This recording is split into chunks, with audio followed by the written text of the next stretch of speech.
ஒரு அரசன், அவனுக்கு வயசாயிட்டுது. அதனாலேயே இந்த கவலை பயம் எல்லாமும் அதிகமாயிட்டுது. மரண பயம், ராத்திரியில் சரியாக தூங்க முடியல, இப்படி ஆயிட்டுது நிலைமை. அந்த அரசன் ஏற்கனவே எப்படின்னா போர்க்களங்களில் எத்தனையோ பேரை ஓட ஓட விரட்டி இருக்கிறான். இருந்தாலும் இப்போ அந்த துணிச்சல்லாம் எங்கேயோ போயிட்டுது. பேசாமல் படுத்துருக்கிறான். அப்படியே படுத்தாலும் தான் தூக்கம் வர மாட்டேங்குது. என்ன பண்ணலாம்னு யோசித்தான் இந்த மன்னன். உடனே எல்லா அமைச்சர்களையும் கூப்பிட்டான். எனக்கு நிம்மதி இல்லை, எதை நினச்சாலும் பயமாக இருக்குது, எனக்கு ஒரு ஆலோசனை சொல்லுங்க அப்படின்னா. என்ன ஆலோசனை வேணும் அப்படின்னு சொல்லி கேட்டாங்க. எனக்கு ஒரு நெருக்கடியான சந்தர்ப்பம் ஏற்பட்டு போச்சுன்னு வச்சுக்கோங்க. அந்த நேரத்தில் நீங்கள் யாருமே என் பக்கத்தில் இல்லை ஆலோசனை சொல்கிறதுக்கு அப்படின்னா, அந்த சமயத்தில் எனக்கு உபயோகப்படுற மாதிரி ஒரு வாசகம், பொன்மொழி ஏதாவது சொல்லுங்கள். அதை நான் என்னுடைய வைர மோதிரத்துக்கு அடியில் பதிச்சு வச்சுக்கிறேன் அப்படின்னார். தேவைப்படுறப்போ உதவும் அப்படிங்கிறதுனால. அவர் போட்டிருந்த மோதிரமும் அதுக்கு தகுந்த மாதிரியே திறந்து மூடுறது மாதிரி அமைஞ்சிருந்தது. ஏதாவது வாசகம் எழுதுனா உள்ற வச்சுக்கலாம், அதுக்கான வசதி அதில் இருந்தது. அமைச்சர்கள்லாம் யோசனை பண்ணாங்க, இது மாதிரி ராஜா கேட்குறாரு, என்ன வாசகம் அதாவது பொன்மொழி சொல்லலாம் அப்படின்னு எல்லாரும் யோசனை பண்ணாங்க. ஒருத்தருக்குமே சரியாக தோணலை, ஒரே குழப்பமாக இருந்தது. ஏன்னா நெருக்கடியான சமயத்தில் உபயோகப்படுறது மாதிரி ஒரு பொன்மொழி வேணும்னு சொல்லியிருக்கிறார். அப்படி இப்படி யோசித்து பார்த்தா ஒன்றுமே தோணலை. எல்லாரும் குழம்பிக்கிட்டு இருந்த நேரத்தில் ஒரு பெரியவர் அந்த பக்கமாக வந்தார். அவர் சொன்னார், நான் வேணும்னா அதுக்கு பொருத்தமாக ஒரு வாக்கியம் சொல்கிறேன், ஆனால் ஒரு நிபந்தனை. அதை யாரும் ரொம்ப ஆர்வம் காரணமாக அவசரப்பட்டு படிச்சிடக்கூடாது. அதை ரகசியமாக அந்த மோதிரத்துக்குள்ளே எழுதி வச்சுக்கணும். எப்போவாவது இக்கட்டில் மாட்டிக்கிற சமயத்தில் மட்டும், வேறு வழியே இல்லை அப்படிங்கிற நிலைமையில் மட்டும்தான் அதை திறந்து பார்க்கணும். அப்படி நீங்கள் இருக்கிறதா இருந்தால் நான் அதை சொல்கிறேன் அப்படின்னார் அந்த பெரியவர். சரின்னு ஒத்துக்கிட்டாங்க எல்லாரும். அதே மாதிரி அவர் ஒரு வாக்கியத்தை சொன்னார். அவர் சொன்ன வாக்கியத்தை ரகசியமாக மோதிரத்துக்குள்ளே பதிச்சு மூடியாச்சு. ராஜா அதை விரலில் மாட்டிக்கிட்டார். கொஞ்ச நாள் ஆச்சு. அந்த ராஜாவுக்கு ஒரு சோதனை வந்தது. என்ன சோதனைன்னா, அடுத்த நாட்டு மன்னன் படையெடுத்துக்கிட்டு வந்துட்டான். அவன் இவர்கிட்ட ஏற்கனவே தோற்று போனவன், ஒரு வெறியில் வந்திருக்கிறான். தோற்று போனவன் மறுபடியும் சண்டைக்கு வந்தால் எப்படி வருவானோ அப்படி வர்றான். ஒரு வெறியில் வந்தால் ஜெயிச்சுட்டான். என்னாச்சு இவரோட நிலைமைன்னா, நாட்டை இழந்துட்டார், எல்லாத்தையும் இழந்துட்டார். கடைசியாக ஒரு அடிபட்ட குதிரையில் ஏறி தப்பிச்சு போயிட்டார், வேறு வழி இல்லைன்னு. பின்னாடி துரத்திக்கிட்டு வராங்க. இவர் ஒரு மலை உச்சிக்கு போயிட்டார், அதுக்கும் அப்பால் போக முடியாது. ஏன்னா அந்த பக்கம் பயங்கர பள்ளம். உல்லாச பயணிகள் கண்டு கழிக்கிற இடம் அது. ஆனால் இவருக்கு அது சாவு பயணத்தின் வாசல், திரும்பவும் முடியாது. அவ்வளவு குறுகிய பாதை அது, வேறு வழியே இல்லை. இந்த நேரம் சூரிய ஒளி மோதிரத்தில் பட்டு மின்னிச்சு. உடனே இவருக்கு ஞாபகம் வந்தது. மோதிரத்தை திறந்து படிக்கிறார். அதில் இருந்த வாசகம், இந்த நிலையும் மாறிவிடும், this too will pass away. அவருக்கு ஒரு தைரியம் வந்தது. பின்னாடி வந்தவங்களும் திசை மாதிரி வேறு எங்கேயோ தேடி போயிட்டாங்க. அவங்க விரட்டிக்கிட்டு வரலைன்னா இவ்வளவு அழகான ஒரு இடம் இருக்கிறதே எனக்கு தெரியாமல் போயிருக்குமேன்னு நினச்சார். இவ்வளவு அழகை ரசிக்கிறதுக்காக ஒரு நாட்டையே கூட இழக்கலாம்னு தோணுச்சு அவருக்கு. அமைதியாக அந்த அழகை ரசித்தார். எதிரிகள்லாம் எங்கேயோ போயிட்டாங்க. மன்னர் நாடு திரும்பினார். மறுபடியும் படைகளை திரட்டினார். கொஞ்ச நாளில் படை எடுத்துக்கிட்டு போனார். யாருக்கிட்ட தோற்று போனாரோ அவரையே வெற்றி கண்டு திரும்பி வர்றார். வரவேற்பு விழா பிரமாவப்படுது. ஆடல் பாடல் கோலாகலம். இதை பார்த்ததும் அந்த ராஜாவுக்கு தலைகால புரியல. நம்மளை இனிமேல் யாராலையும் ஜெயிக்க முடியாதுன்னு நினச்சார். அகம்பாவம் லேசாக எட்டி பார்த்தது. இப்போ மறுபடியும் சூரிய ஒளிப்பட்டு மோதிரம் மின்னிச்சு. அதை திறந்து மறுபடியும் படிக்கிறார். இந்த நிலைமையும் மாறிவிடும், this too will pass away. அவ்வளவுதான். அவர் மனசு அடங்க ஆரம்பிச்சுட்டுது, ஆணவம் போயிட்டுது. இதிலேருந்து நாம் தெரிஞ்சுக்க வேண்டியது என்னென்னா, எந்த சூழ்நிலையிலையும் நாம் கவலைப்பட வேண்டியதில்லை. ஏன்னா இங்கே எதுவுமே நிரந்தரம் இல்லை. அந்த ராஜா மாதிரியே நம்ம ஆள் ஒருத்தன் ஒரு மோதிரம் போட்டிருந்தான், அதுக்குள்ளே அவன் எழுதி வச்சிருந்த வாசகம், எதுக்கும் கவலைப்படாதே அப்படிங்கிறது தான். ஒரு நாள் பயங்கரமான கவலையோடு உட்காந்துருந்தான். பக்கத்தில் இருந்தவங்க சொன்னாங்க, இது மாதிரி சந்தர்ப்பத்தில் தான் நீ உன் மோதிரத்தை திறந்து பார்க்கணும்னாங்க. இவனுக்கு கவலையோடு எரிச்சலும் சேர்ந்துக்கிட்டது. அது எப்படி முடியும்? இப்போ திருட்டு போனது என்னோட அந்த மோதிரம் தானே அப்படின்னு சொல்லிவிட்டு தலையில் கை வச்சுட்டு உட்காந்துட்டான். இப்படிலாம் சொல்கிறது உண்டு. இருந்தாலும் நாம் எந்த சூழ்நிலையிலையும் கவலைப்பட வேண்டியதில்லை அப்படிங்கிற உண்மையை புரிஞ்சுக்கணும். அப்படி கவலையை வெல்றதுக்கான வழி தெரிஞ்சுட்டதுன்னா வாழ்க்கையில் வெற்றி நிச்சயம். குடும்பத்தில் ஒருத்தர் அனுசரிப்பு தன்மைங்கிறது ரொம்ப அவசியம். கணவன் மனைவின்னா அனுசரித்து போகணும்னு சொல்லுவாங்க. அதாவது ஒரு கணவன் அதுக்காக தான் அந்த காலத்துலலாம் ஒரு வீட்டுக்கு மாப்பிள்ளை தேடுறதுங்கிறது ஒரு பெரிய குடும்பத்தை நிர்வகிக்கிற அளவுக்கு ஒரு கணவனாக வரக்கூடிய எப்படி இருக்கணும் அப்படின்னா, அந்த காலத்தில் புலி வேட்டைக்கு போகணும். ஒரு பொண்ணுக்கு மாப்பிள்ளை தேடுறதுன்னா நம்ம தமிழ் பழக்கம் என்னென்னா, காட்டுக்கு போய் ஒரு புலியை வேட்டையாடிட்டு வரணும். அந்த புலி பல்லு அல்லது நகத்தை கொண்டுட்டு வரணும் அந்த இளைஞன். அதை வீட்டில் கொடுப்பான். அதை தான் கட்டி அதை இதாக கட்டுவாங்க, மாலையாக போடுவாங்க, தாலியாக கட்டுவாங்க. அதாவது வீரம் இருக்கா பையனுக்குன்னு பார்ப்பாங்க. ஒரு பொண்ணு வேணும்னா நீ முதல்ல வீட்டுக்கு பொண்ணு கேட்க போகக்கூடாது, காட்டுக்கு போகணும். போய் புளியை கொண்டு வா, அதுக்கப்புறம் தான் உனக்கு பொண்ணு அப்படின்னு சொல்லுவாங்க. இப்போவெல்லாம் ஏன் போகிறது இல்லைன்னா, இப்போலாம் ஒருத்தனை காட்டுக்கு போய் புலிப்பல் கொண்டு வரனா புலி தான் மாப்பிள்ளையாக வரும். அதனால தான் இப்போ போகிறதில்ல யாரும் காட்டுக்கு. அப்போ பெண்களும் ரொம்ப வீரமாக இருந்தாங்க. பெண்கள் மூலம் அந்த காலத்தில் எப்படின்னா, முறத்தாலேயே புலியை துரத்துவாங்களாம். நம்ம பழைய பாட்டிலெல்லாம் பார்த்துருப்பீங்க. முறத்தால் புலியை விரட்டினாங்கன்னு வரும் பழைய பாட்டு. ஒரு அந்த அளவுக்கு பெண்களுக்கு வீரம். இப்போ கல்யாணம் ஆகி இந்த காலத்தில் ஒரு கணவனை விரட்டிட்டு வந்தாங்களாம் முறத்தை எடுத்துக்கிட்டு. ஒரு மனைவி அவன் பயந்துட்டு வெளில ஓடி வரான். பின்னாடி முறத்தை எடுத்துகிட்டு அந்த அம்மா ஓடி வருது. இவனை தனியாக பிடிச்சி கொண்டு போய், என்னப்பா இந்த மனைவிட்டு இப்படி பயந்து ஓடி வரையே, முறத்தால் துரத்துறா இப்படி வரையே அப்படின்னு தான் அவன் அப்படியே தடுமாறிக்கிட்டு, அதெல்லாம் ஒன்றும் இல்லை, அவன் என்னை புலியாக நினைக்கிறா அப்படின்னு ஒரு பெருமையாக சொல்லிட்டானான். அந்த காலத்தில் புலியை தான் முறத்தால் விரட்டினாங்க, இப்போ புருஷனை விரட்டுறாங்க அப்படின்னு சொல்லி. அப்படி அந்த காலத்தில் கணவனுக்கு ஒரு குடும்பத்தை நிர்வகிக்கிற திறமை இருக்கா, உடல் வலிமை தான் முக்கியம். இப்போ கூட மதுரை பக்கத்தில் ஐயாவுக்கு தெரியும், அந்த இளவட்டக்கல்லுன்னு ஒரு ஊருக்கு ஊர் எல்லையில் கிடக்கும். ஊர் எல்லையில் ஒரு பெரிய கல் கிடக்கும்.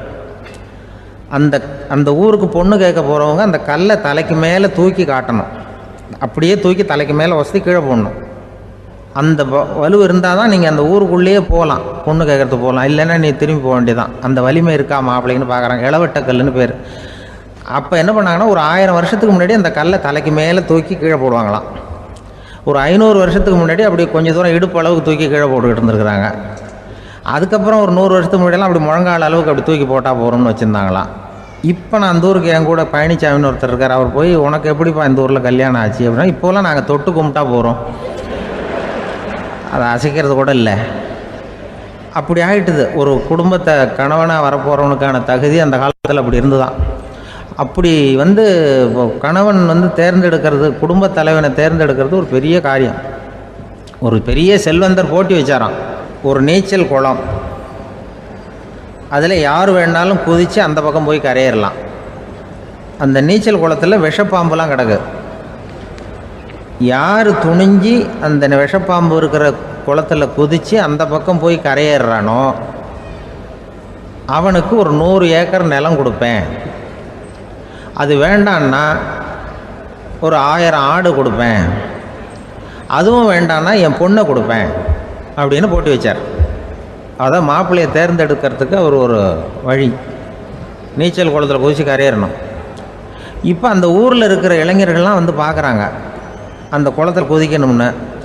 ஆனால் குளத்தில் வெறும் விஷப்பாம்புலாம் கிடக்கு. இது என்ன பண்ணுறதுன்னு பார்த்தா யாருமே குதிக்கிறதுக்கு தைரியம் வரல. திடீர்னு ஒருத்தன் துணிஞ்சு குதித்தான். படபடன்னு அடிச்சுட்டு போய் அந்த பக்கம் கரையேறிட்டான். கரையேறின உடனே பரவாயில்லையே ஒரு ஆள் வந்துட்டான்னு சொல்லி அவனை அந்த இளைஞனை போய் பிடிச்சிட்டு வந்தாங்க. அந்த பெரியவர் கேட்டார், ஏப்பா இவ்வளவு பெரிய விஷப்பாம்பெல்லாம் கிடக்கிற நீச்சல் குளத்தில் நீ துணிஞ்சு குதித்து கரையேறி இருக்கிற, உனக்கு என்ன 1000 ஏக்கர் நிலம் கொடுத்துறவா, 100 ஏக்கர் நிலம் கொடுக்கவா சொல்கிறப்படி அப்படின்னா, வேண்டாம் சார்ன்றான். ஓஹோ அப்படின்னா ஒரு 1000 ஆடு வேணுமா உனக்கு அப்படின்னா, அதுவும் வேண்டாம் சார். ஓ அப்படின்னா என் பொண்ணு வேணுமா அப்படின்னா, அதுவும் வேண்டாம் சாருங்கிறான். அப்புறம் எதுக்குடா குதிச்சுன்ட்டு, என்ன உனக்கு என்ன தான் வேணும் அப்படின்னு கேட்டிருக்கார். என்னை எவன் பிடிச்சி தள்ளி விட்டவன்னு தெரியணும் அப்படின்றான். அதுக்காக அவன் பார்த்துருக்கான். அப்படி இருந்தால் தான் துணிச்சல் வரும் இந்த காலத்தில். எதுக்கு இவ்வளவு சங்கடம்லாம் வச்சாங்கன்னா, ஒரு குடும்பத்துக்கு தலைவராக வர வேண்டிய ஒரு ஆள், கணவனாக இருக்க வேண்டியவனுக்கு துணிச்சல் இருக்கா, தைரியம் இருக்கா அப்படிங்கிறது பார்க்குறதுக்காக இப்படிப்பட்ட தேர்வு முறைகள்லாம் வச்சுருந்தாங்க அந்த காலத்துலலாம். இப்போலாம் கல்யாணம் பண்ணுறது ஆளுக்கு நேரில் பார்க்காமலே கூட கல்யாணம் நடக்குது இன்டர்நெட்டில். இப்போ சர்டிஃபிகேட் கேட்குறாங்க, நோய் நொடி இல்லாமல் இருக்காரா பார். காட்டுக்கெலாம் போக வேண்டாம், நேராக ஆஸ்பத்திரிக்கு போய் ஒரு சர்டிஃபிகேட் வாங்கிட்டு வா, உனக்கு ஒன்றும் வியாதி இல்லைன்னு ப்ரூவ் பண்ணு, அதுக்கப்புறம் பார்த்துக்கலாம், மற்றதை பேசுவோம் அப்படின்னு சொல்லி அப்படி இருக்குது நிலைமை. அதனால் குடும்பத்தில் அந்த கணவனாக இருக்கிற வேண்டியவனுக்கு பொறுப்பு அதிகம். ஏன்னா எல்லாத்தையும் அனுசரித்து போக வேண்டியதாக வந்தான். இப்போ எப்படின்னா, ஒரு 600 வருஷத்துக்கு முன்னாடி மனுஷனுக்கு இருந்த நெருக்கடி இருக்குது பாருங்கள். ஒரு 600 வருஷத்துக்கு முன்னாடி மனுஷனுக்கு எவ்வளோ நெருக்கடி இருந்ததோ அதுபோல் 40 பங்கு இப்போ அதிகமாகிட்டு தான் கண்டுபிடிச்சி சொல்லியிருக்கிறாங்க. அவ்வளவு நெருக்கடிக்கு மத்தியில் நாம் வாழ்ந்துக்கிட்டு இருக்கிறோம். ஒரு 600 வருஷத்துக்கு முன்னாடி என் தலையில் 1 கிலோ வச்சுக்கிட்டு நின்னேன்னு வைங்க, இப்போ 40 கிலோ வச்சுக்கிட்டு நிற்கிறேன். அப்படி ஒவ்வொரு மனுஷனுக்கும் வாழ்க்கையில் நெருக்கடி அதிகமாக போச்சு. இப்போ இந்த நெருக்கடியில் முன்னாடிலாம் யாரோ ஒருத்தர் தான் தியானம் பண்ணுவாங்க. தியானம்னா ஒருத்தர் 2 பேர் காட்டுக்கு போய் தியானம் பண்ணிகிட்டு இருப்பாங்க 600 வருஷத்துக்கு முன்னாடி. இப்போ வீட்டுக்கு வீடு தியானம் நடக்குது. ஏன்னா அந்தளவுக்கு வாழ்க்கையில் ஒரு நிம்மதி வேணும் அப்படின்னு சொல்லி பண்ணிட்டாங்க. அதுக்கு தான் இயற்கை கொடுத்துருக்கிற ஒரு இயற்கையான வைத்தியம்தான் சிரிப்புங்கிறது. இதை பற்றி பெரியவங்கள்லாம் இப்போ ஆராய்ச்சி பண்ணிகிட்டு இருக்கிறாங்க. சிரிப்புங்கிறது நாம் பிறந்து ஒரு 6 மாதத்தில் தான் முதல் தடவையாக விவரமாக சிரிக்க ஆரம்பிக்கிறோமா. நம்ம பிறந்து 6 மாதத்துக்கு, அதாவது முதல் தடவை சிரிக்க ஆரம்பிக்கிறது ஒரு 6ஆவது வாரம், 1.5 மாதத்தில் தான் குழந்தை விவரமாக சிரிக்க ஆரம்பிக்குது. அப்புறம் அப்படியே சிரிக்க ஆரம்பிக்கிறோமா. அதையெல்லாம் இப்போ கணக்கு எடுத்துருக்குறாங்க. ஒரு குழந்தை ஒரு நாளைக்கு 200 தடவை சிரிக்குதான் ஒரு குழந்தை. பெரியவங்கள்லாம் 15 தடவை சிரிக்கிறாங்களாம். 200 தடவை சிரிச்சுக்கிட்டு இருந்த நாம் அப்படியே குறைஞ்சி 15 ஆகிட்டு. அதனால தான் இருதய நோயெல்லாம் வருது, ஹார்ட் அட்டாக்லாம் வருதுன்னு கண்டுபிடிச்சிருக்கிறாங்க. 200 சிரிப்புக்கு அது இயல்புத்தன்மை, மனுஷனுடைய இயல்புத்தன்மை சிரிக்கிறது. அதுக்கு ஜோக்கே தேவைப்படாது. ஆனால் இப்போ காலங்காலமாக நாம் என்ன போதிக்கப்பட்டு வந்திருக்கிறோம்னா, சிரிப்புங்கிறது ஒரு பாவமான செயல். ஒரு முதலாளிக்கு முன்னாடி தொழிலாளி சிரித்தா மரியாதை குறைச்சல், ஒரு கணவனுக்கு முன்னாடி மனைவி சிரித்தா மரியாதை குறைச்சல், அது மாதிரி ஒரு வாத்தியாருக்கு முன்னாடி பையன் சிரித்தா மரியாதை குறைச்சல், ஒரு ஆஃபீஸருக்கு முன்னாடி பியூனு சிரித்தா மரியாதை குறைச்சல், இப்படின்னு சொல்லி சிரிப்புங்கிறது ஏதோ மரியாதை குறைவான செயல்னு காலங்காலமாக நாம் போதிக்கப்பட்டு வந்திருக்கிறோம். இப்போ மரபு ரீதியாகவே அந்த சிரிப்பு நம்மகிட்ட சிறைப்பட்டுருக்கு தான், அடங்கி போச்சு. அந்த சிறைப்பட்டிருக்கிற சிரிப்பை வெளியில் கொண்டு வர்றதுக்கு தான் ஜோக்குன்னு ஒரு சாவியை போட வேண்டியிருக்கு. வேறு இந்த ஜோக்குக்கும் சிரிப்புக்கும் சம்மந்தம் இல்லை. அதை ஏற்கனவே இருக்கிறத வெளில கொண்டு வரதுக்கு ஒரு சாவி மாதிரி உபயோகப்படுதுன்னு இப்போ அதை பற்றி ஆராய்ச்சி பண்ணுறவங்களாம் சொல்கிறாங்க. ஏன்னா சிரிப்புக்கு ஜோக்கு தேவைப்படாது. இப்போ ஒரு குழந்தை தொட்டிலில் படுத்துருக்குன்னு வைங்களேன், குழந்தை தொட்டிலில் இருக்குது, அது முகத்துக்கிட்ட போய் ஒரு கிளுகிழுப்பை ஆட்டுங்க சிரிக்கும். அந்த கிளுகிழுப்பை சத்தமே சிரிக்க வைக்கிறதுல அதுதான் மனுஷனுடைய இயல்புத்தன்மை. அது என்ன ஜோக்காது? சத்தம். ஒரு கிளுகிழுப்பையை கொண்டு போய் குழந்தை முகத்துக்கிட்ட ஆட்டினா சிரிக்குதே, அதுதான் இயல்புத்தன்மை. அதே கிளுகிழுப்பை ஒரு தாத்தா மூஞ்சிக்கிட்ட ஆட்டுங்க, கோவம் வந்துடும், அடிக்க வருவார். என்னடா விளையாட்டு இது அப்படிம்பாரு. ஏன்னா அவர் சிரிச்சுக்கிட்டு இருந்தவர், அப்படி இருந்தவர் ஒரு காலத்தில். ஒரு கிளுகிழுப்பைக்கு சிரித்தவர் ஒரு காலத்தில் இப்போ கோவப்படுறாருன்னா அந்த அளவுக்கு நம்ம மாறி போயிட்டே வந்துக்கிட்டு இருக்கிறோம். அதனால் அந்த இயல்புத்தன்மை மாறாமல் இருக்கணுங்கிறது ரொம்ப முக்கியம். அதுக்காக எல்லோரையும் குழந்தையாக்க முடியாது. மனுஷன் எல்லோரும் இனிமேல் வயசுங்கிறது கூட ஆகிட்டே தான் இருக்கும். அதுக்காக குறைச்சிக்கிட்டே போக முடியாது. அதுக்கு யாராவது மருந்து கண்டுபிடிச்சா தான் உண்டு. ஆனால் ஒருத்தர் மருந்து கண்டுபிடிச்சாராம், சொல்லுவாங்க. ஒரு டாக்டர் ஒரு மாத்திரை கண்டுபிடிச்சாராம். ஒரு மாத்திரை சாப்பிட்டா ஒரு வயசு குறையும், ஒரு மாத்திரை சாப்பிட்டா ஒரு வயசு குறையும் அப்படின்னு ஒரு மாத்திரையை கண்டுபிடிச்சிருக்காரு. ஒரு பாட்டி அம்மா, 90 வயசு பாட்டி, அது போயிருக்கு. அதே டாக்டர்கிட்ட போய், ஐயா எனக்கு ஒரு பாட்டில் மாத்திரை கொடுங்க, இந்த வயசு குறையிற மாத்திரை அப்படின்றது. அவர் ஒரு பாட்டில் கொடுத்தார் மாத்திரை. பாரும்மா பாட்டியம்மா, ஒரு மாத்திரை சாப்பிட்டா ஒரு வயசு குறையும், எடுத்துகிட்டு போகணும்னு கொடுத்துருக்காரு டாக்டர். இந்த 90 வயசு பாட்டி எடுத்துகிட்டு வீட்டுக்கு வந்துட்டு மறுநாள் அதே டாக்டர்கிட்ட போயிருக்கு. 30 வயசு பொண்ணாக போச்சான். 30 வயசு பொண்ணாக மாறி அதே டாக்டர்கிட்ட போயிருக்கு. இடுப்பில் ஒரு கை குழந்தை, அது சட்டை கிட்ட போடாமல் கட்டவரில் வாயில் வச்சுட்டு உட்காந்துருக்கு.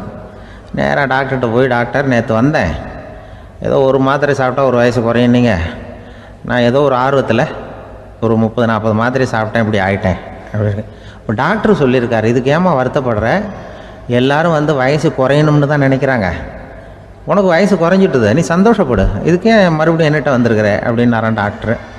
அப்போ அந்த அம்மா சொல்லித்தான், அதை என்னை பற்றி பரவாயில்ல டாக்டர், என் இடுப்பில் பாருங்கள் கை குழந்தை, இது சட்டை போடாமல் உட்காந்துருக்கு, கட்டவரில் வாயில் வச்சுட்டு உட்காந்துருக்கு, இது ரொம்ப ஆர்வத்தில் ஒரு 70 மாத்திரையை சாப்பிட்டு விட்டுது, இது என் வீட்டுக்காரரு. இவர் இடுப்பு விட்டு கீழே இறங்க மாட்டேங்கிறாரு. நான் எதையாவது கொடுத்து இனிமேதான் வயசை கூட்டி இறக்கி விடுவேன் டாக்டர் அப்படின்னு தான். அவர் ஏதோ நமக்கும் இதுக்கும் சம்மந்தம் இல்லைங்கிறது மாதிரி கட்டாரில் வச்சுட்டு அவர் பாட்டு உட்காந்துருக்கார்.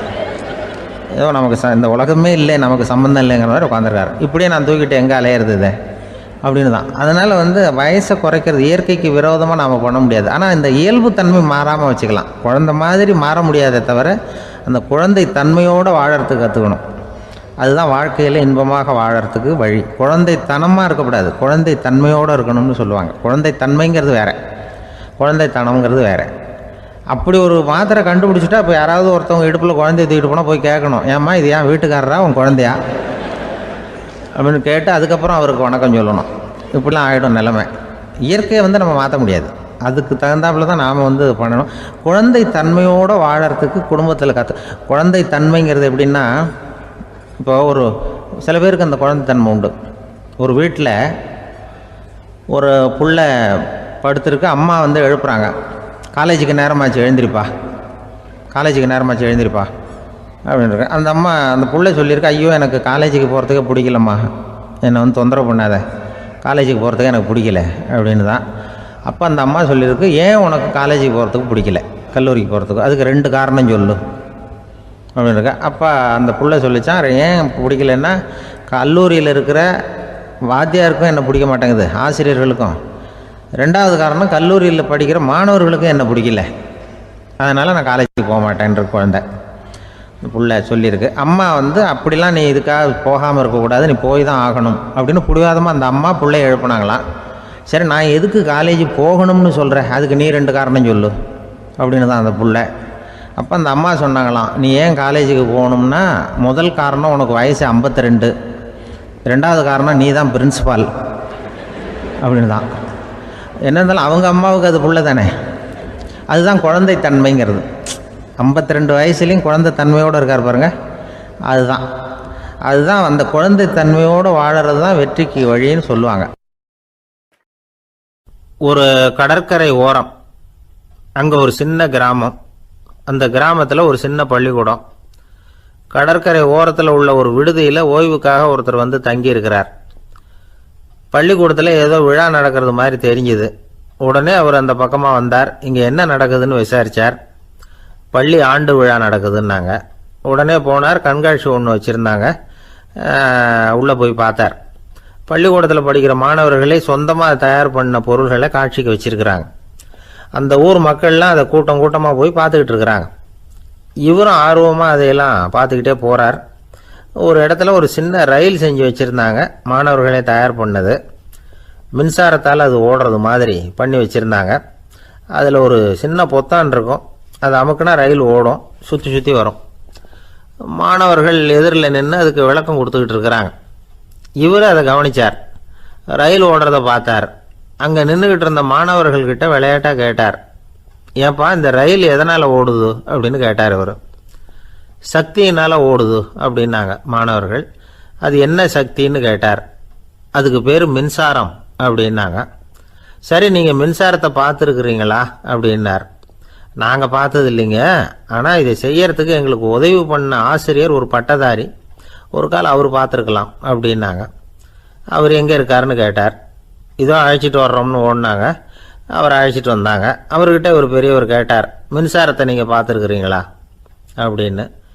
மின்சாரத்தை பார்க்குறதாவது நான் பார்த்ததே இல்லை, நான் பார்த்தது அது செயல்படுற விதத்தை தான். அது விளக்கை எரிய வைக்குது, ரயிலை ஓட வைக்குது, இது மாதிரி எத்தனையோ எந்திரங்களை செயல்பட வைக்குது. ஆனால் உண்மையிலேயே அது என்னன்னு எனக்கு தெரியாது. ஒருவேளை இந்த பள்ளிக்கூடத்து தலைமை ஆசிரியருக்கு தெரிஞ்சிருக்கலாம், ஏன்னா அவர் ஒரு மேல்நிலை பட்டதாரி அப்படின்னாராம் அவர். சரின்னு போய் தலைமை ஆசிரியரை கூப்பிட்டுக்கிட்டு வந்தாங்க. அவர்கிட்டையும் இதே கேள்வியை கேட்டாராம் அவர். மன்னிக்கணும், இந்த கேள்வியை இதுவரைக்கும் யாரும் என்கிட்ட கேட்டதில்லை. சக்தியை யாரும் பார்க்க முடியாது, ஆனால் அது செயல்படும் விதத்தை தான் பார்க்க முடியும் அப்படின்னாராம் அவர். இப்போ இதுவரைக்கும் கேட்டுக்கிட்டு இருந்த பெரியவர் சிரித்தார். சிரிச்சுட்டு சொன்னாராம், சரி அதுக்காக ஒன்றும் கவலைப்படாதீங்க, என்னுடைய பெயர் தாமஸ் ஆல்வா எடிசன் அப்படின்னாராம். இதை கேட்டதும் அங்கே இருந்தவங்களுக்கெல்லாம் அதிர்ச்சி, ஆச்சரியம். என்னது நீங்கள் தானே எடிசன், நீங்கள் எவ்வளவு மின்சார கருவிகளை உண்டாக்கி இருக்கிறீங்க, நீங்களா இந்த கேள்வியை கேட்டது அப்படின்னாங்களாம். ஆமாம் நான் தான் கேட்குறேன், ஏன்னா நானே மின்சாரத்தை பார்த்தது கிடையாது. அப்படின்னாராம் அவர். அன்புங்கிறது இப்படிப்பட்டது தாங்கிறார் ஓஷோ. அன்புங்கிறது நம்ம உடற்கூறு அமைப்பில் இல்லை, அது நம்ம உடம்புல உள்ள சுத்த சக்தியின் வெளிப்பாடு. அதை உணரத்தான் முடியுமே தவிர பார்க்க முடியாது. அன்பே உன்னை நான் என் இருதயத்தில் வச்சிருக்கிறேன் அப்படின்னுலாம் சொல்லுவான். இதெல்லாம் சும்மா. இது டாக்டர்கள் சொல்கிற இருதயம் கிடையாது. அது ரத்தத்தை தள்ளுகிற ஒரு கருவி, அவ்வளவுதான். ஞானிகள் சொல்லுகிற இதயம் வேற, அது கண்ணுக்கு புலப்படாத ஒரு சக்தி. என்னுடைய இதயம் ரொம்ப விசாலமானது சார் அப்படின்னார் ஒருத்தர். அப்படிங்களான்னு ரொம்ப மரியாதையா, ஆமாங்க டாக்டர் அப்படி தான் சொல்கிறார், கொஞ்சம் வீங்கி போய் பெருசாக இருக்குதான் அப்படின்னார். இந்த உலகத்தில் எத்தனை வகையான மனிதர்கள் இருக்கிறாங்க, ஒவ்வொரு மனிதனுமே ஒவ்வொரு வகை அப்படிங்கிறாங்க விஞ்ஞானிகள். மனிதர்களை 3 வகையாக பிரிக்கலாம் அப்படின்னு சொல்கிறாங்க மெய்ஞானிகள். இவங்களை பற்றிலாம் ஏற்கனவே நாம் பேசியிருக்கிறோம். இப்போ டாக்டர் எட்வர்டு பேட்ச் அப்படிங்கிற நிபுணர் என்ன சொல்கிறார் தெரியுமா? மனிதர்களை 7 வகையாக பிரிக்கலாம்ங்கிறார். மனிதர்களின் மனநிலை அடிப்படையில் அவங்கள 7 விதமாக வகைப்படுத்துகிறார் அவர். சரி, அது என்ன 7 வகை? முதல் வகை என்னன்னா பயந்த குணம் உள்ளவங்க.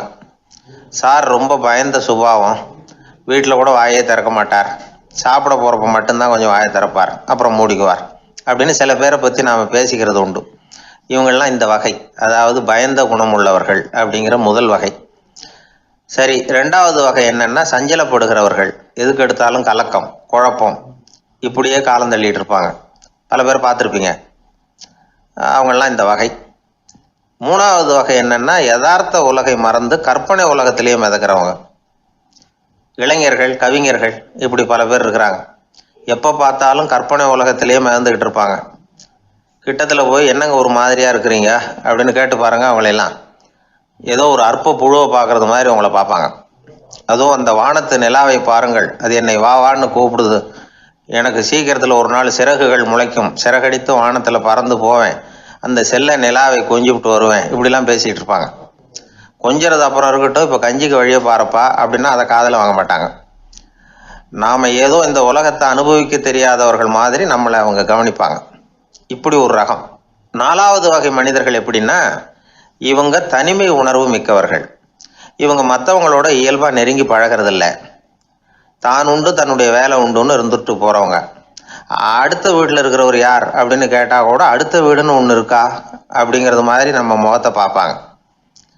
அவங்ககிட்ட மேற்கொண்டு நாம் என்னத்தை பேச முடியும்? இப்படி ஒரு வகை. 5வது வகை மனிதர்கள் எப்படின்னா, இவங்க மற்றவங்க செல்வாக்குக்கு உட்பட மறுப்பவர்கள். அடுத்தவங்களோட செல்வாக்குக்கு இவங்க ஆட்படுறதில்ல. நான் யார் தெரியுமான்னு கேட்டால் அதை தெரிஞ்சுட்டு எனக்கு என்ன ஆக போகுதும்பாங்க. இவங்கெல்லாம் அந்த ரகம். 6வது வகை மனிதர்கள் எப்பவும் எதுலேயும் பற்றில்லாமல் இருக்கிறவங்க. இது ஒரு துறவு மனப்பான்மை. இயல்பாகவே சில பேர் இப்படி உண்டு, அவங்களுக்கு எதுலேயும் ஒரு ஈடுபாடு இருக்காது. அப்படிப்பட்டவங்கெல்லாம் 6வது வகை. 7வது வகை மனிதர்கள் மற்றவங்க கவலையை தன்னுடையதாக ஆக்கிக்கிட்டு கவலைப்படுறவங்க. இவங்கெல்லாம் மகாத்மாக்கள். தாம் வேறு அடுத்தவங்க வேறு அப்படிங்கிற எண்ணம் இவங்களுக்கு வர்றதில்லை. அதனால் அடுத்தவங்களுக்கு ஒரு துன்பம் வந்ததுன்னா இவங்களால சும்மா இருக்க முடியறதில்லை. ஆகக்கூடி இப்படி 7 விதமான மனிதர்களை அடையாளம் காட்டுறார் அந்த நிபுணர். இதில் நாம் எந்த வகையில் வர்றோம் அப்படிங்கிறத நாம தான் அடையாளம் கண்டுபிடிக்கணும். எனக்கு தெரிஞ்ச ஒரு மனிதர் உண்டு. அவர் ஒரு வித்தியாசமான வகை. எதையும் நடைமுறை சாத்தியமாக சிந்திக்கிறவர். எப்பவும் அடுத்தவங்களும் நல்லா இருக்கணும், நாமும் நல்லா இருக்கணும் அப்படின்னு ஆசைப்படுறவர். அவருக்கு ஒரு சமயம் திடீர்னு உடம்பு சுகம் இல்லாமல் போயிட்டுது. டாக்டர்கிட்ட போனார், பணம் கொடுத்தார், வைத்தியம் பார்த்துக்கிட்டார். அவர் எழுதி கொடுத்த மருந்து சீட்டை வாங்கினார். ஒரு மருந்து கடைக்கு போனார், பணம் கொடுத்தார், மருந்து வாங்கினார். அதை எடுத்துகிட்டு வீட்டுக்கு வந்தார்.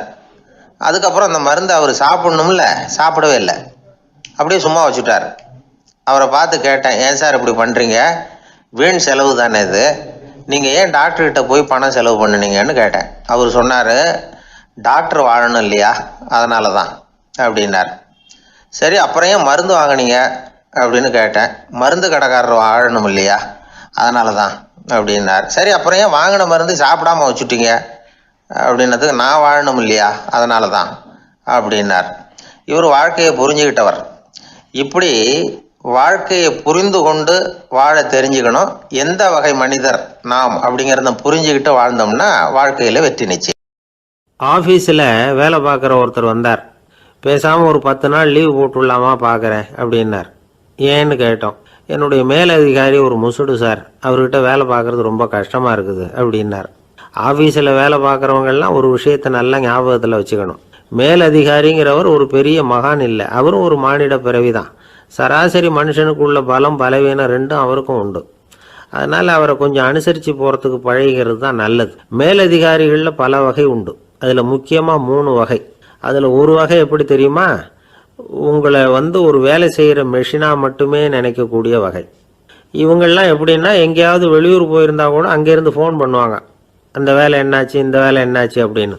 இவங்களுக்கெல்லாம் உங்கள் நலனை பற்றியோ உங்கள் குடும்பத்தை பற்றியோ அக்கறை இருக்காது. நீங்கள் சொல்கிற யோசனை எதுவும் இவங்ககிட்ட எடுபடாது. கொடுத்த வேலையை பாரு, நீ எனக்கு புத்தி சொல்ல வேணாம் அப்படிம்பாங்க. இவங்களை அனுசரித்து போகிறதுக்கு ஒரே வழி, இவங்க எதை சொன்னாலும் சரின்னு சொல்லிவிட்டு வேலையை கவனிக்க வேண்டியது தான். இவங்ககிட்ட வேற எந்த கேள்வியும் கேட்டுக்கிட்டு இருக்கக்கூடாது. ஆமாம் சாமி போடுறது கௌரவ குறைச்சல் இல்லை, அது ஒரு அலுவலக சௌகரியம், அவ்வளவுதான். இன்னொரு வகையான மேலதிகாரிகள் எப்படி தெரியுமா? இவங்கெல்லாம் ஆஃபீஸ் வேலையை பற்றி அதிகமாக கவலைப்பட்டுக்கிட்டு இருக்க மாட்டாங்க. தங்களுடைய சொந்த இமேஜ் பாதிக்கப்படக்கூடாதுங்கிறதுலையே கவனமாக இருப்பாங்க. இவங்கெல்லாம் அடிக்கடி உங்கள் நலனை விசாரிப்பாங்க. அதே மாதிரி நீங்களும் அவரை விசாரிக்கணும்னு எதிர்பார்ப்பாங்க. இந்த ரக அதிகாரிகளுக்கெல்லாம் புது வருட வாழ்த்து அனுப்பலாம், பிறந்தநாள் வாழ்த்து அனுப்பலாம். அவருக்கு எங்கேயாவது ஒரு பாராட்டு விழா நடந்தால் முதல் வரிசையில் போய் உட்காந்து உங்கள் முகத்தை காட்டலாம். ஆஃபீஸ் வேலையை மட்டுமே பார்க்குற பணியாளர்கள் இது மாதிரி அதிகாரிகள்கிட்ட நல்ல பேர் வாங்க முடியாது. இன்னொரு வகையான மேலதிகாரிகள் உண்டு. அவங்க எப்படின்னா, ஆஃபீஸ் வேலையை பற்றியும் கவலைப்பட மாட்டாங்க, தனக்கு கீழே வேலை பார்க்குறவங்கள பற்றியும் கவலைப்பட மாட்டாங்க. எக்காரணம் கொண்டும் தன்னுடைய பொசிஷனுக்கு ஆபத்து வந்துடக்கூடாதுன்னே நினைக்கக்கூடியவங்க இவங்க.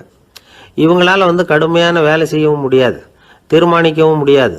எந்த முடிவையும் எடுக்காமல் அப்படியே தள்ளி போட்டுக்கிட்டே போடுவாங்க எல்லாத்தையும். இதனால் என்ன ஆகும்னா, இவருக்கு கீழே வேலை பார்க்குற உங்களுக்கு பொறுப்பு அதிகமாகிடும். இவங்ககிட்ட போய் பிரச்சனையை மட்டும் சொல்லி பிரயோஜனம் இல்லை, அதுக்கான முடிவுகளை நீங்களே சொல்லணும். அப்போ தான் இது மாதிரி அதிகாரிகள்கிட்ட நல்ல பேர் வாங்கலாம். அட்லீஸ்ட் கெட்ட பேர் வாங்காமலாவது காலம் தள்ளலாம். ஆஃபீஸில் வேலை பார்க்குறவங்க முக்கியமாக சில விஷயங்களை ஞாபகத்தில் வச்சுக்கணும். ஆஃபீஸில் நடக்கிற நல்லது கெட்டது எதுவாக இருந்தாலும் உடனடியாக மேலதிகாரிகிட்ட தெரிவிக்கிறது நல்லது. 3வது மனிதர் மூலமாக அதை அவர் தெரிஞ்சுக்கிறது அவ்வளவு நல்லதில்லை.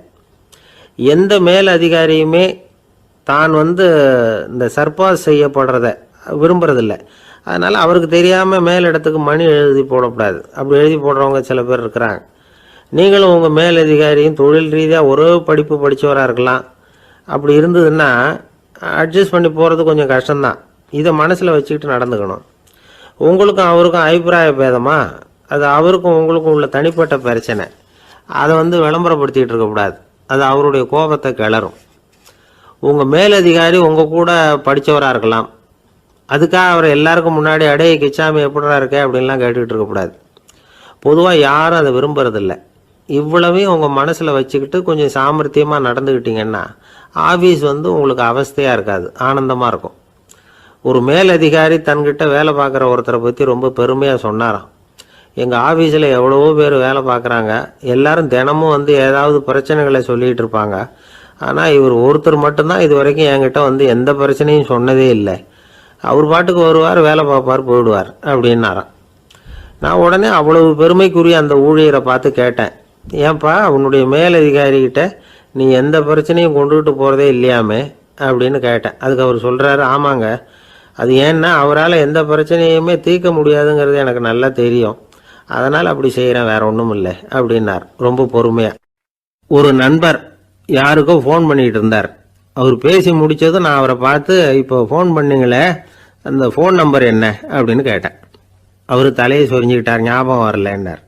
சரி சார், அதை விடுங்க, உங்கள் மனைவி பேர் என்ன அப்படின்னு கேட்டேன். மாலதின்னார். என்ன சார் இது வேடிக்கை, கொஞ்ச நேரத்துக்கு முன்னாடி பேசின ஃபோன் நம்பர் மறந்து போச்சு, எப்போவோ கல்யாணம் பண்ணிக்கிட்ட மனைவி பேர் மறக்கலை, அதை கரெக்டாக சொல்லிவிட்டீங்களே அப்படின்னு கேட்டேன். அவர் என்ன ஒரு மாதிரியாக பார்த்தார். அவர் அப்படி என்னை பார்த்ததில் ஒன்றும் தப்பு இல்லை, ஏன்னா நாம் எல்லாருமே அப்படித்தானே. ஒரு குறிப்பிட்ட காரியத்துக்காக தொலைபேசியில் ஒருத்தட்ட பேசுகிறோம், அதுக்கப்புறம் அந்த எண் நமக்கு அனாவசியம், அதனால் மறந்துடுறோம். இதுக்கு பேர் தான் தற்காலிக ஞாபகம். ஆனால் மனைவி பேரை வந்து மறந்துட முடியுமா? முடியாது. அது வந்து அவசியமான ஒன்று. அடிக்கடி அந்த பேரை வந்து உபயோகப்படுத்துகிறோம். அதனாலேயும் அது வந்து முக்கியங்கிறதுனாலேயும் அதை மறக்கிறது இல்லை. இதுக்கு பேர் நிரந்தர ஞாபகம். சரி, இந்த தற்காலிக ஞாபகம், நிரந்தர ஞாபகம், இது ரெண்டு ஞாபக அளவுகளையும் கட்டுப்படுத்துறது எது அப்படின்னா மூளைக்குள்ள நடக்கிற மின்சார நடவடிக்கைகள் தான். தற்காலிக ஞாபகம் ஒரு மின்னல் மாதிரி தோன்றி மறையுது. நிரந்தர ஞாபகம் ஒரு படிவம் போல மூளையில படிஞ்சுடுது. ஒரு சம்பவத்தின் பல பிரதிகள் மூளையில பல்வேறு பகுதிகளிலேயும் படியறதுனால ஒன்று மறைஞ்சாலும் மறந்தாலும் இன்னொன்று மறையறதில்லை. இப்படிப்பட்ட நிலைமையில தான் இந்த தொண்டையில இருக்கு, வாயில வரமாட்டேங்குது சார் அப்படிமா. ஒருத்தருக்கு எந்த துறையில ஆர்வமும் ஈடுபாடும் அதிகமோ அது சம்பந்தமான ஞாபக சக்தி அதிகமா இருக்கும். தொழிலை விரும்புகிற ஒரு டெலிபோன் ஆபரேட்டருக்கு எண்கள்லாம் நல்ல ஞாபகம் இருக்கும். அது மாதிரி கவிஞர்களுக்கு வார்த்தைகள் நல்ல ஞாபகத்தில் இருக்கும். இது ஒரு பக்கம் இருந்தாலும் ஒரு மூளை வந்து எண்களை விட எழுத்துக்களை விட படங்களை ரொம்ப சுலபமா ஞாபகத்தில் வச்சுக்குது. புரிஞ்சுக்கிற தன்மை, அனுபவம், புத்தி கூர்மை இது கூடி குறையிறத பொறுத்து ஞாபக சக்தியும் ஏறும் இறங்கும். இப்போ உதாரணத்துக்கு ஒரு பையனுக்கு படித்தது எதுவும் ஞாபகத்தில் இல்லைன்னா அவன் அதை சரியாக புரிஞ்சுக்கலன்னு அர்த்தம். இந்த மறதிங்கிறது எந்த சமயத்தில் ஒரு பிரச்சனை ஆகுது தெரியுமா? உங்களுக்கு வேண்டியப்பட்ட ஒருத்தரை ஞாயிற்றுக்கிழமை சாயந்தரம் சரியாக 5 மணிக்கு கடற்கரைக்கு வர சொல்லிவிட்டு அந்த நேரத்தை மறந்துட்டா அது பரவாயில்ல, வர சொன்னதையே மறந்துட்டாதான் நிலைமை மோசம்னு அர்த்தம். இப்படி இருந்தால் இது வந்து சிகிச்சை எடுத்துக்க வேண்டிய நிலைமைங்கிறத புரிஞ்சுக்கணும். ஆமாம், இதுக்கும் மருந்து இருக்கு. ஆனால் மூளை வந்து குறிப்பிட்ட அளவுக்கும் கீழே இயங்குறப்போவோ இன்னொன்று சொல்லுவாங்க, இந்த நியூரோ டிரான்ஸ்மிட்டர் அப்படின்னு சொல்லுவாங்க. அப்படிங்கிற மூளை ரசாயனம் ரொம்பவும் குறைஞ்சி போகிறப்போ மட்டும்தான் உபயோகப்படும். டாக்டர் என்ன சொல்கிறாங்க தெரியுமா? மூளையை பொறுத்த வரைக்கும் அதில் ஞாபக சக்தி அதிகமாக உள்ள மூளை, மறதி உள்ள மூளை அப்படின்னு ஒன்றும் கிடையாது அப்படிங்கிறாங்க. நினைவு வச்சுக்கிறதுக்கு பயிற்சி அளிக்கப்பட்ட மூளை, பயிற்சியற்ற மூளை அப்படின்னு வேணும்னா சொல்லலாம் அப்படின்னு சொல்கிறாங்க. அதனால நம்ம ஞாபக சக்திங்கிறது நம்ம கிட்ட இருக்கிற பயிற்சி, முயற்சி இதை பொறுத்து தான் அமையும். ஒருத்தர் ஒரு பென்சிலை எங்கேயோ வச்சுக்கிட்டு தேடிக்கிட்டு இருந்தார். அப்புறம் என்னமோ தீவிரமா யோசனை பண்ணி அதை ஞாபகப்படுத்தி பார்த்துக்கிட்டு இருந்தாராம். எதிரில் உட்காந்துருந்தவர் சொன்னார், பென்சிலை தானே தேடிட்டு இருக்கீங்க, அது உங்க வலது காதில் இருக்குது சார் அப்படின்னாராம் அவரு. இதுக்கு அவரு சொல்லியிருக்காரு, பென்சிலை வந்து வலது காதில் தான் வச்சிருக்கேங்கிறது எனக்கு நல்லா ஞாபகம் இருக்கு, ஆனா எது வலது காதுங்கிறது தான் மறந்து போச்சு.